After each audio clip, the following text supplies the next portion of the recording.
Okay, కల్కి 2 release date అడగొద్దన్నారు కాబట్టి అది అడగం మేము. బట్ ఏంటంటే ప్రభాస్ గారు లెఫ్ట్ రైట్ సెంటర్ మొత్తం ప్రాజెక్ట్స్ అనౌన్స్ చేసుకుంటే వెళ్ళిపోతున్నారు. అసలు మీకు ఎప్పుడు టైం ఇచ్చారు? ఆ స్క్రిప్ట్ వర్క్ ఎంతవరకు అయింది? అదే ఇంటర్ రిలేటెడ్ క్వశ్చన్ ఇది. అంటే మీరు you wore a t-shirt of K. అవును ఇంకా తప్పదు కాబట్టి ఆడ చెప్పాలి. వాట్ ఇస్ ప్రాజెక్ట్ కే దగ్గర ఉన్నాం. ఇంకా వాట్ ఇస్ K2కి వెళ్దాం. ఇంకా K2 టైం ఉంది సార్. ఇంకా ఫిగర్ అవుట్ చేస్తారు. ఇంకా నథింగ్ కాంక్రీట్, ఒక డేట్ కానీ టెంటేటివ్ గా ఏమీ అనుకున్నాం ఒక డేట్ ఉంది, ప్రెప్ అంతా నడుస్తుంది. బట్ ఎవ్రీథింగ్ ఈజ్ మూవబుల్ కదా, డిపెండింగ్ ఆన్. ఇప్పుడు అనుకుంటున్న డేట్ ఏంటో చెప్పండి పోనీ. మనకి date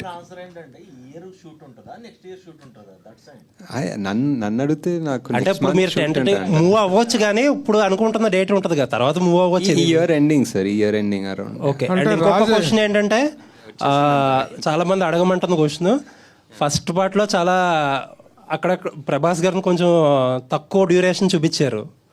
how it will be in the second part? ఎక్కువ డ్యూరేషన్ చూపిస్తాం బాగా, మోస్ట్ ఆఫ్ దిట్ వస్తుందా? అది కాదు, డెఫినెట్లీ. అంటే బికాజ్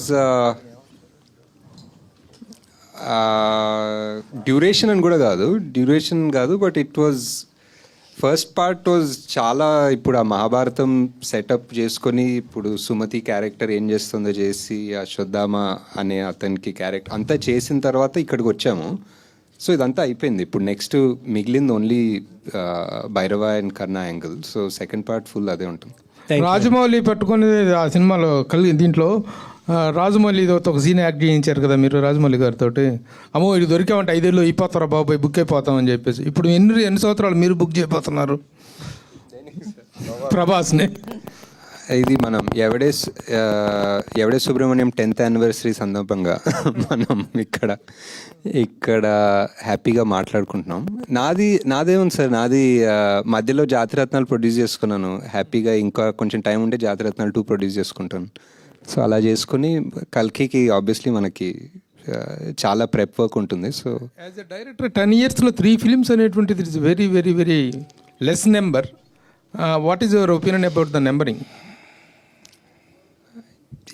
అంటే అప్పుడప్పుడు ఆలోచిస్తాను sir, but number is just number అంతే. ఇంకా ఈ just what that project requires. ఇప్పుడు కల్కిని ఎంత కావాలనుకున్నా 2 years 3 years తీయలేను. ఎందుకు, మేబీ యాక్టర్స్ వల్ల కావచ్చు, అంత మ్యాసివ్ స్టార్స్ వాళ్ళ డేట్స్, సీజీలు, ఇట్స్ అండ్ ఎవరికి తెలియదు ఇలాంటి సినిమా. మీరు డేట్ అడగద్దన్నారు కానీ ఇయర్ అడగద్దని లేదు. ఇయర్ అడగచ్చా?